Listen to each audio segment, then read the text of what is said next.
తగలబడిపోతున్న loss Angeles నగరం. Loss Angeles అందరికీ తెలిసిందే. బాలీవుడ్కి ముంబై ఎలాగో, టాలీవుడ్కి హైదరాబాద్ ఎలాగో, కాలీవుడ్కి చెన్నై ఎలాగో, అలాగే ప్రపంచ చలనచిత్రం అన్నీ చూసేవి హాలీవుడ్ స్టూడియోస్ అన్ని, హాలీవుడ్ నివాసం ఉంటున్నది, హాలీవుడ్ యాక్టర్స్ అందరూ ఉండేది లాస్ ఏంజలీస్. అలాంటి లాస్ ఏంజలీస్ అయితే తగలబడిపోతుంది. ఇక్కడ చిన్న క్లిప్స్ పెడతాను. అంతేకాకుండా నిన్న రాత్రి స్టార్ట్ అయిన వైల్డ్ ఫైర్ అంటే ఫారెస్ట్ ఫైర్, వైల్డ్ ఫైర్. ఆస్ట్రేలియాలో దాన్ని బుష్ ఫైర్ అంటారు. ఓకే, మా ఫ్రెండ్ ఇప్పుడు కొన్ని గంటల క్రితం అలా లాస్ ఏంజలీస్ లో డ్రైవ్ చేసుకుంటూ వెళ్తుంటే ఈ క్లిప్ అయితే పెట్టాడు, ఆ కార్లోంచి తీశాడు, అది మీరు చూడొచ్చు. అంతేకాకుండా మాలిబు అనేది ఒక టౌన్షిప్, ఒక ఏరియా లాస్ ఏంజలీస్ లో. ఈ లాస్ ఏంజలీస్ మాలిబు ఎలా ఉండేది, ఇప్పుడు ఎలా ఉండేది ఇక్కడ మీకు చిత్రీకరిస్తున్నా. సో మీకు లాస్ ఏంజలీస్ వీడియోస్ చాలా చూపించాను నా ఛానల్లోని, హాలీవుడ్ స్టూడియోస్ కూడా చూపించాను. సో లాస్ ఏంజలీస్ అంత బ్యూటిఫుల్ సిటీ. సో ఎందుకు తగలబడిపోతుంది, అసలు వైల్డ్ ఫైర్ అంటే ఏంటి, దీనికి కారణాలు ఏంటి, అసలు ఏం జరుగుతుంది? సో మీరు ఇమాజిన్ చేసుకోగలరా?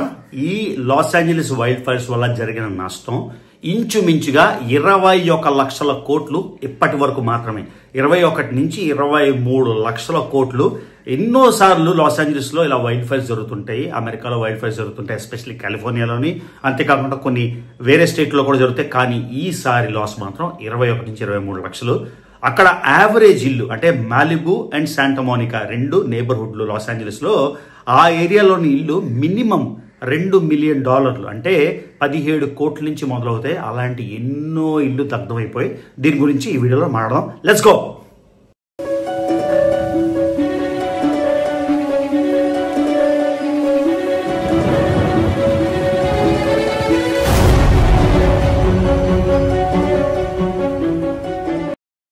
సో కొన్నాళ్ళుగా తెలుగు రాష్ట్రాలని పుష్ప వైల్డ్ ఫైర్ షేక్ చేసేసింది. కానీ ప్రపంచాన్ని షేక్ చేస్తున్న wild fire California wild fire.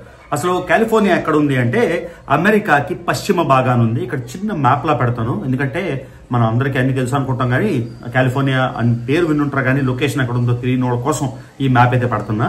So అసలు వైల్డ్ ఫైర్ అంటే ఏంటంటే మనం కంట్రోల్ చెయ్యలేని ఫైర్. అంటే అగ్ని అడవుల్లో కానీ, లేకపోతే గ్రాస్ ల్యాండ్స్ లో కానీ, గ్రాస్ ల్యాండ్స్ అంటే మీకు తెలుసు, ప్రైరీస్, పంపాస్, క్యానోస్, అలాగా రకరకాలు ఉంటాయి, సవెనాస్, ఇవన్నీ ఉంటాయి. ఇక్కడ ఈ అడవిలోని మనం కంట్రోల్ చేయలేని విధంగా అగ్ని వస్తే, అంటే చెట్లు కొట్టుకొని ఆ రాపిడికి రావచ్చు, లేకపోతే ఎవరైనా యాక్సిడెంటల్ గా ఫారెస్ట్ ఫైర్ క్రియేట్ చేయొచ్చు, అంటే హ్యూమన్స్ అంటే మనుషులు.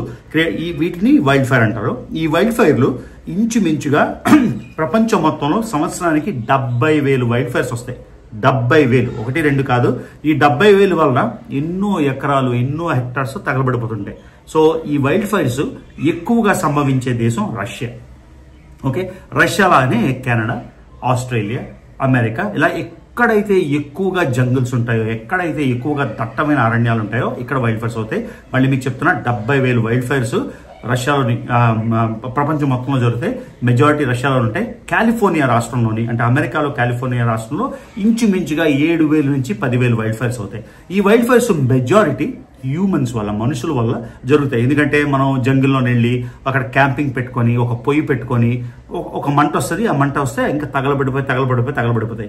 ఎన్ని నీళ్ళైనా సరే మనం ఆపలేం, ఎందుకంటే వైల్డ్ ఫైర్ ని కంట్రోల్ చేయలేము కాబట్టి. సో ఇలాగా వైల్డ్ ఫైర్ అన్నది జరుగుతుంది. కానీ మొన్న లాస్ ఏంజలీస్ లో వైల్డ్ ఫైర్ అయితే ఎవ్వరూ ఎక్స్పెక్ట్ చేయలేదు. ఎందుకంటే అది జరిగింది జనవరి నెల. లాస్ ఏంజలీస్ లో వెట్ సీజన్, అంటే వర్షాలు పడేవి, తడి సీజన్ లోని మంట వస్తుందని మనం అనుకోం కదా.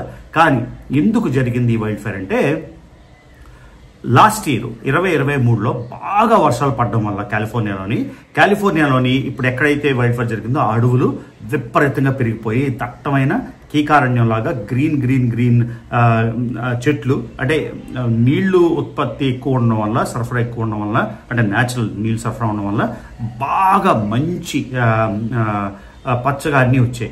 కానీ ఈ జనవరిలోని వర్షపాతం తగ్గడం వల్ల, న్యాచురల్ సర్కమ్స్టాన్సెస్ వల్ల, అంతేకాకుండా కాలిఫోర్నియాలోని నెవాడా అని, అంటే సియరా నెవాడా అని, లేకపోతే డెత్ వ్యాలీ అని డెజర్ట్స్ ఉంటాయి కాలిఫోర్నియా రాష్ట్రంలో. ఈ డెజర్ట్స్ శాంటా యానా ఏరియా నుంచి విపరీతమైన వేడిగాలిని ఏమంటారో నాకు తెలియట్లేదు, వేడిగాలి రావడం వల్ల, ఆ వేడిగాలి వలన మొత్తం ఒకసారి అగ్గి రాజుకుంటే ఆ వేడిగాలి అది కూడా 50 మైళ్ళు అంటే కొన్ని దగ్గర నేను చూశాను 35 నుంచి 55 మైళ్ళు కంటిన్యూస్గా గాలి రావడం వల్ల. అంతేకాకుండా కొన్ని స్పీడ్లు అయితే 70 మైళ్ళు దాటిపోయి దానివల్ల ఫైర్ అయితే అగ్గి అయితే ఆగలేకపోతుంది. సో ఇది మెయిన్గా ఏంటంటే ఈ ఫారెస్ట్ ఫైర్స్, ఈ వైల్డ్ ఫైర్స్ అర్బన్ ఏరియాస్ అంటే మన పట్టణ ఏరియాలో రావచ్చు, లేకపోతే రూరల్ ఏరియాలో రావచ్చు, ఎక్కడైనా రావచ్చు. ఎందుకంటే ఇప్పుడు లాస్ ఏంజల్స్ మీరు వెళ్తే, ఎవరైనా లాస్ ఏంజల్స్ వెళ్ళిన వాళ్ళు మీరు చూడొచ్చు కొన్ని ఏరియాస్లోని ఎంత పచ్చగా ఉంటుందో. నా వీడియోలో కూడా మీరు చూడొచ్చు కొన్ని ఏరియాస్లోని దట్టమైన చెట్లతోని చాలా చాలా బ్రహ్మాండంగా ఉంటుంది. ఎస్పెషల్లీ ఈ పాలిసేడ్ అనే కౌంటీలో స్టార్ట్ అయింది. ఈ పాలిసేడ్ ఏరియా, లేకపోతే శాంటా మోనికా, మాలిబు, ఇవన్నీ కూడా ఒక పక్క సముద్రం ఉండి ఒక పక్క డ్రై ల్యాండ్స్ లా ఉండి పక్కన చెట్లు కూడా ఉంటాయి అన్నమాట. సో ఈ ఏరియాలోని స్టార్ట్ అయింది. ఆ శాంటా యానా నుంచి విండ్స్ అంత స్పీడ్గా, అంటే గాళ్ళు, వేడి గాళ్ళు, ఇప్పుడు వచ్చిన పేరు వడగాల్పులు 30 నుంచి 55 మైల్స్ స్పీడ్లోని 70 మైల్స్ వరకు స్పీడ్లో ఉండడం వల్ల ఫైర్ ఎలా స్టార్ట్ అయింది అన్నది ఎవరికి తెలియకపోయినా, అంటే చాలా ఊహలు ఉన్నాయి. కొంతమంది మనుషులు స్టార్ట్ చేశారని, కొంతమంది న్యాచురల్గా వచ్చిందని. ఇది పక్కన పెడితే ఈ వడగాల్పుల వలన ఆ అగ్ని అయితే విపరీతంగా అంటుకొని ఊపందుకొని ఆగలేకుండా 3 రోజులు 4 రోజుల నుంచి మొత్తం తగలబడిపోతుంది. ఈ తగలబడిపోవడానికి కారణం అంటే ఏమైంది అది మాట్లాడదాం మనం. సో కారణాల గురించి వాళ్ళ మీద వీళ్ళు, వీళ్ళ మీద వాళ్ళు బ్లేమ్ చేసుకుంటారు. కానీ మెజారిటీగా ఎన్వైరాన్మెంటల్ ఇష్యూస్ వలన, గ్లోబల్ వార్మింగ్ వల్ల మొత్తం ఈ ప్రాంతం అంతా కొంచెం వేడైపోవడం వల్ల వడగాల్పుల వల్లే వచ్చి ఉండొచ్చు అని కొంతమంది ఏమంటారంటే మనుషులు చేసిన తప్పిదం, ఎవరో కావాలని చేశారు, ఇన్సూరెన్స్ కంపెనీల కోసం ఇన్సూరెన్స్ వస్తుందను అని కొంతమంది మీకు తెలుసు కదా, పొలిటికల్ ఇష్యూ అయిపోతుంది. ఇటు పక్క రిపబ్లికన్స్, అటు పక్క డెమోక్రాట్స్ ఒకళ్ళనొకళ్ళు బ్లేమ్ చేసుకోవడం. డెల్మా అని ఒక చేప ఉంది. ఆ చేప అంటే ఇది అరికట్టడం గురించి మనం మాట్లాడదాం. తర్వాత ఎందుకు అరికట్టలేకపోయారు అన్నది మనం మాట్లాడదాం. సో ఈ అడవి ప్రాంతాల్లోని పిడుగు పడితే ఆ పిడుగుకి రాపిడికి కూడా మంట స్టార్ట్ అవ్వచ్చు. లేకపోతే మొత్తం మీకు తెలుసు కదా, ఎలక్ట్రిసిటీ లోపల ప్రాంతాలకు కూడా ఎలక్ట్రిసిటీ విపరీతంగా బ్రహ్మాండంగా ఉంటుంది. అమెరికాలో రోడ్లు కానీ అన్నీను. సో ఏదైనా ఎలక్ట్రిక్ పోల్ పడిపోయి ఆ పోల్ పడిపోవడం వల్ల ఆ తాకిడికి మంట వచ్చి అగ్గి స్టార్ట్ అవ్వచ్చు. ఎలాగైనా స్టార్ట్ అవ్వచ్చు. ఎలా స్టార్ట్ అయింది అనేది మనం అలా రీసెర్చ్ చేసుకోవచ్చు. కొంతమంది ఏమంటారంటే ఈ పఫ్ డాడీ అని ఉన్నాడు కదా, షాన్ డిడి, కిమ్ కార్డేషియన్ ఎక్స్ మొగుడు, ఆయన ఏవో కొన్ని ఆయన చేసినవేవో చాలా చాలా మిస్కాండక్ట్లు అవి దాచుకోవడానికి స్టార్ట్ చేశాడు. ఇలాగా విపరీతమైన కాన్స్పిరసీ థియరీస్ వస్తాయి. కానీ మోస్ట్ ప్రాబబ్లీ ఎన్వైరన్మెంటల్ ఇష్యూనే అయి ఉంటుంది. LAలోని, లాస్ ఏంజల్స్లోని పోలీసులు అయితే ఒక 20-25 మందిని కావాలని అగ్గి స్టార్ట్ చేసినందుకు అరెస్ట్ చేశారు. కాకపోతే ఇవన్నీ ఎవరినైనా అరెస్ట్ చేసేస్తారు. కానీ ఇదంతా కొలికి వచ్చేసరికి కరెక్ట్ విషయం అయితే తెలియదు. కాకపోతే ఈ సైంటిస్టులు మాత్రం చెప్తుంది ఏంటంటే మెజారిటీ ఎన్వైరన్మెంటల్ ఇష్యూసే అయి ఉంటాయి అని. ఇది జనవరి 8 పాలిసేడ్ కౌంటీలో స్టార్ట్ అయింది. కానీ ఇదే పాలిసేడ్ కౌంటీలో జనవరి 1 కూడా ఫైర్ వస్తే మొత్తానికి దాన్ని సక్సెస్ఫుల్ గా ఆపగలిగారు. సో జనవరి 7న 8న నాకు కరెక్ట్ గా గుర్తులేదు, ఇది ఫైర్ వచ్చి ఫస్ట్ 1 ఎకరం తగలబడిపోయింది, తర్వాత 10 ఎకరాలు, తర్వాత 100 ఎకరాలు, అలాగా మొత్తం 1822 ఎకరాల్లోని ఆ లాస్ ఏంజలీస్ పట్టణంలో ఉండే ఒక సబర్బ్, అంటే విశాఖపట్నం సబబ్ MVP అలాగా లాస్ ఏంజలీస్ పాలిసేడ్ కౌంటీ సబబ్లోని 1822 ఎకరాలు తగలబడిపోయి మొత్తం అంతా ధ్వంసం అయిపోయింది. సో తర్వాత నేను కొన్ని వీడియోలు చూశాను తెలుగులోని, అమెరికా లాంటి గ్రేట్ నేషన్, ఇంత డబ్బులు ఉన్నాయి, ఎందుకు ఆపలేకపోయారు? వీడియోలు చేయడం నేను చేసినట్టే వీడియోలు చేయడం చాలా ఈజీ. ఆపగలిగే పరిస్థితి ఉంటే తప్పకుండా ఆపగలిగారు. ఈ ఫారెస్ట్ ఫైర్ అనేది న్యాచురల్ కెలామిటీని ఆపడం, కంటైన్ చేయడం చాలా కష్టం. ఇవి రష్యాలో అవుతుంటే, ఆస్ట్రేలియా అవుతుంటే, కెనడాలో అవుతుంటే, ఎన్నో వందల వేల ఎకరాలు అయితే తగలబడిపోతుంటాయి. కానీ ఎక్కడైతే మనం నిర్మూలించగలమో అది ఎందుకు నిర్మూలించలేకపోయామంటే కాలిఫోర్నియాలోని వాటర్ రిసోర్సెస్ బ్రహ్మాండంగా ఉండాలి. కానీ ఆ వాటర్ రిసోర్సెస్ పెరగకుండా ఉండడానికి ప్రస్తుత డెమోక్రాట్ గవర్నరు గ్యావిన్ న్యూసమ్ అని ఒక ఆయన ఉన్నాడు.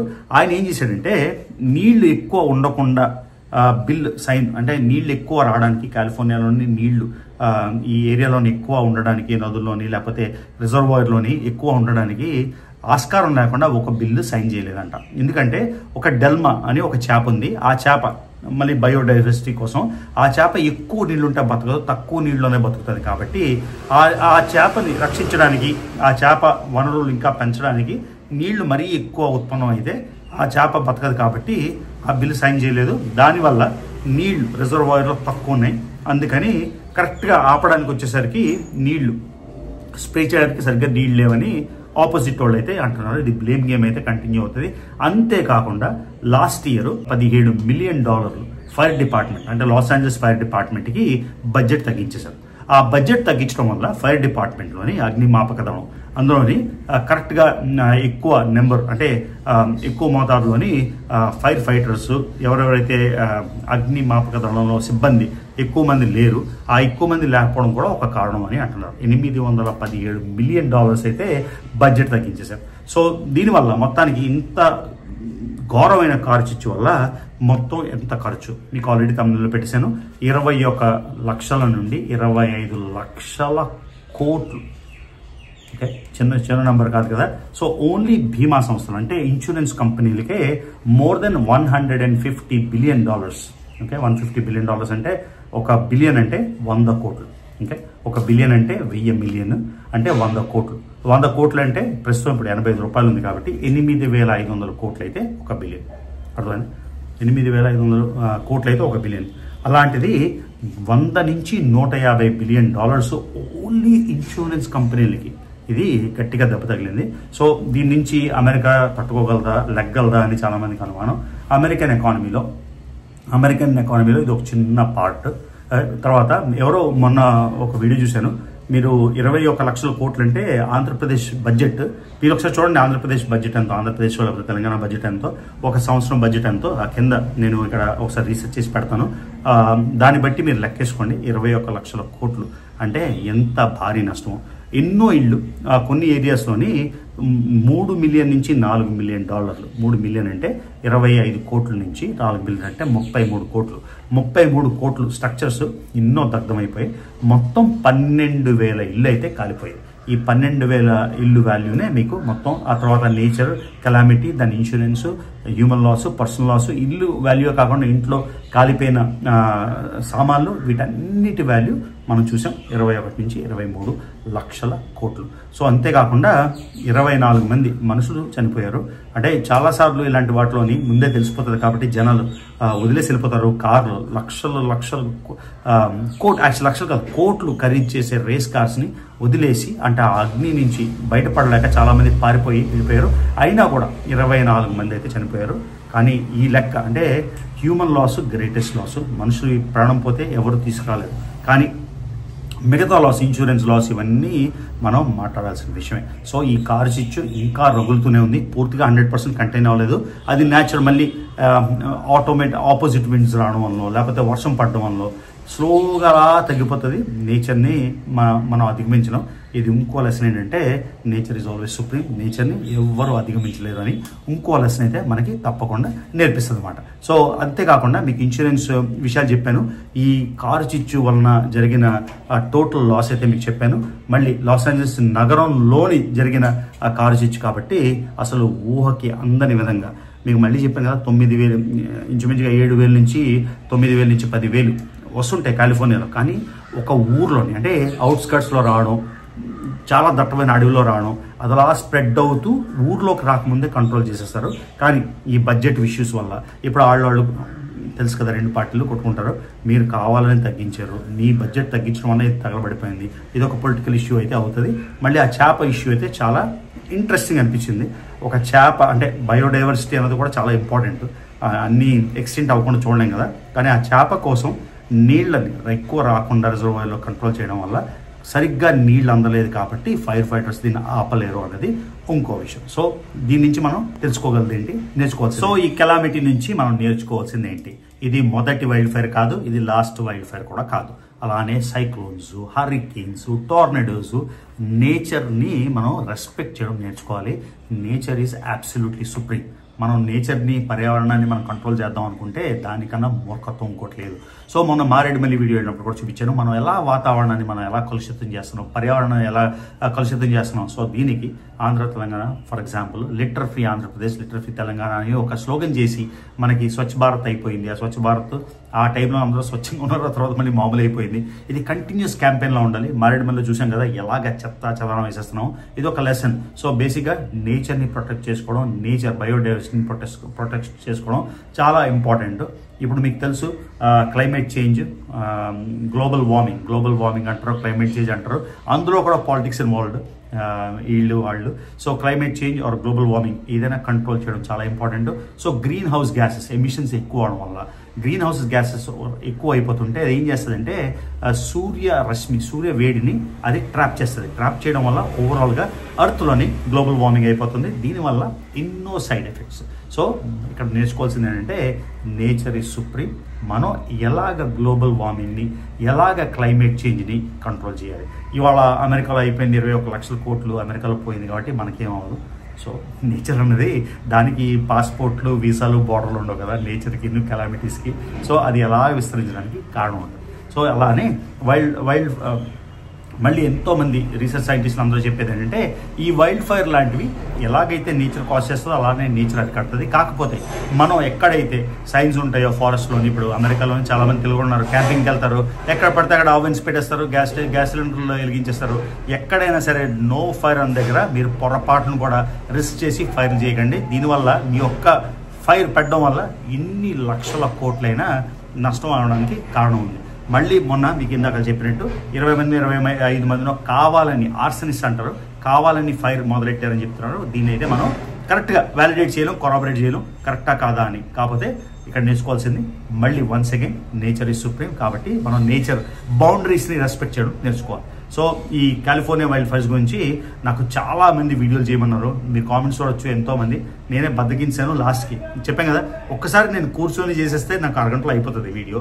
కాకపోతే ఆ అరగంట మూడ్లోకి రావడానికి నాకు చాలా టైం పడుతుంది. సో డిలే అయిపోయింది. కాకపోతే ఈ వీడియో మీకు కొంచెం ఇంపార్టెంట్ పాయింట్స్ అయితే నేను షేర్ చేయగలిగాను అని అనుకుంటాను. సో నెక్స్ట్ ఇంకో ఇంట్రెస్టింగ్ టాపిక్ మీద తప్పకుండా వీడియో చేస్తాను. మీకు లాస్ట్ వీడియోలో చెప్పినట్టు చాలామంది నన్ను సబ్స్క్రైబ్ చేసుకోకుండా వీడియోలు చూస్తున్నారు.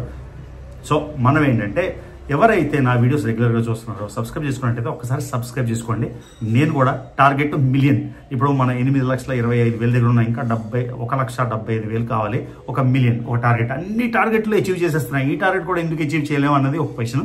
సో ఎవరైతే వాచ్ చేస్తున్నారో మర్చిపోకుండా రవి తెలుగు ట్రావెల్ ఛానల్కి సబ్స్క్రైబ్ చేసుకోండి, వీడియోస్ లైక్ చేయండి, షేర్ చేయండి. See you in the next video.